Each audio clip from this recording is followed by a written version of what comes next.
কেমন আছেন সবাই? আশা করি সবাই ভালো আছেন, সুস্থ আছেন। আমি পুষ্টিবিদ শারমিন ইসলাম শর্মী আপনাদের সাথে আছি নতুন নতুন খাদ্যের পুষ্টি তথ্য নিয়ে। আজ আমি একটি জনপ্রিয় পানীয় নিয়ে আলাপ করব। হ্যাঁ, আমি চা নিয়ে আলাপ করব। আজকে চায়ের বিভিন্ন উপকারিতা, অপকারিতা, কোন রোগে খাবেন, কোন রোগে খাবেন না, এবং চা খাওয়ার সঠিক নিয়ম আজ আমি আপনাদের বলে দেব। চলুন জেনে নেওয়া যাক চা সম্পর্কিত বিভিন্ন তথ্য। চা আমাদের দৈনন্দিন জীবনের একটি সাধারণ পানীয়, যা কেবল স্বাদেই নয়, স্বাস্থ্যগুণেও সমৃদ্ধ। তবে এর কিছু অপকারিতাও রয়েছে, বিশেষ করে অতিরিক্ত চা পান করলে।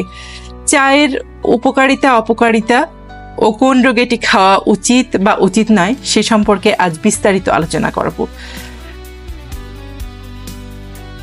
এবার চলে আসছি চায়ের উপকারিতা। অ্যান্টিঅক্সিডেন্টের উৎস। চায়ে রয়েছে ক্যাটেচিন, পলিফেনল ও ফ্লাভোনয়েড নামক অ্যান্টিঅক্সিডেন্ট, যা শরীর থেকে টক্সিন দূর করে এবং কোষের ক্ষয়রোধ করে।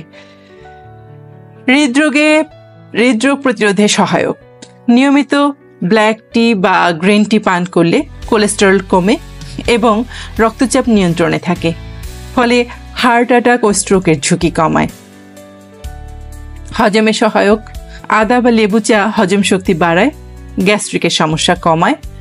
ওজন নিয়ন্ত্রণে সহায়ক। গ্রিন টি মেটাবলিজম বাড়িয়ে ওজন কমাতে সাহায্য করে। ডায়াবেটিস নিয়ন্ত্রণে সহায়ক। কিছু কিছু গবেষণায় দেখা গেছে চা ইনসুলিন সংবেদনশীলতা বাড়িয়ে রক্তের শর্করার পরিমাণকে নিয়ন্ত্রণ করে। মানসিক প্রশান্তি ও মনোযোগ বৃদ্ধি। ক্যাফেইন ও থিয়ানিন নামক উপাদান, চায়ের মধ্যবর্তী উপাদান, মানসিক সতেজতা ও ফোকাস বাড়ায়। চলুন এবার জেনে নেই চায়ের অপকারিতা। যথারীতি ঘুমের সমস্যা। চায়ে থাকা ক্যাফেইন রাতে ঘুমে ব্যাঘাত ঘটাতে পারে, আয়রন শোষণে বিঘ্ন ঘটায়। চায়ের ট্যানিন আয়রন শোষণ কমিয়ে দেয়, ফলে রক্তশূন্যতা হতে পারে। অম্লতা বা গ্যাস্ট্রিকের সমস্যা।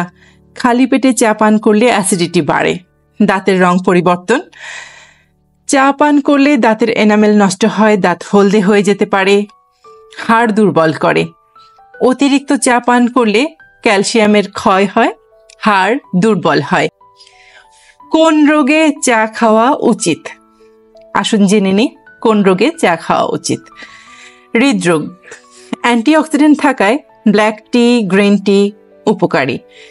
ডায়াবেটিস। গ্রিন টি রক্তের শর্করার মাত্রা নিয়ন্ত্রণে সাহায্য করে। সর্দি কাশিতে তো চায়ের কোনো জুড়িই নেই, আদা বা তুলসী চা উপকারী। মানসিক চাপ ও ক্লান্তি। ক্যামোমাইল বা গ্রিন টি মানসিক প্রশান্তি দেয়। কোন কোন রোগে চা না খাওয়াই ভালো? রক্তশূন্যতা, অ্যানিমিয়া। চা আয়রন শোষণে বাধা দেয়, তাই খাওয়া উচিত নয়। হজমের সমস্যা বা গ্যাস্ট্রিক আলসার। চা অ্যাসিডিটি বাড়িয়ে দেয়। হাইপারটেনশন বা উচ্চ রক্তচাপে। অতিরিক্ত ক্যাফেইন চাপ বাড়াতে পারে। হাড়ের ক্ষয় বা অস্টিওপোরোসিস। চা ক্যালসিয়াম শোষণ কমাতে পারে, তাই অস্টিওপোরোসিস রোগীদের চা খুবই হিসেব করে খাওয়া উচিত। ঘুমের সমস্যা বা ইনসমনিয়া। রাতের দিকে চা পান করা এড়িয়ে চলা উচিত। যাদের ল্যাকটোজ ইনটলারেন্স আছে তাদের দুধ চা খাওয়া ঠিক না। গর্ভাবস্থায় চা পরিমাণে কম খাওয়াই ভালো। কিডনি রোগীদের ব্ল্যাক টি এড়িয়ে যাওয়া ভালো, কারণ ব্ল্যাক টিতে থাকা অক্সালেট কিডনি রোগীদের জন্য ক্ষতিকর। চা খাওয়ার নিয়ম আছে কি? হ্যাঁ, অবশ্যই আছে।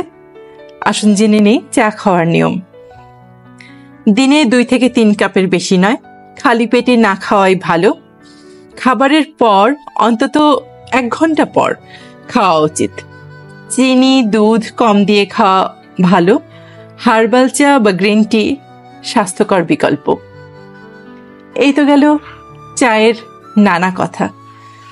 আপনারা বিভিন্ন প্রশ্ন করতে পারেন, আমি সেগুলোর উত্তর দেওয়ার চেষ্টা করব। আর আগামী ভিডিওতে অন্য কোনো খাদ্য নিয়ে আমি আপনাদের সামনে হাজির হব। সেই পর্যন্ত আপনারা সকলে ভালো থাকুন, সুস্থ থাকুন এবং আমার সাথেই থাকুন।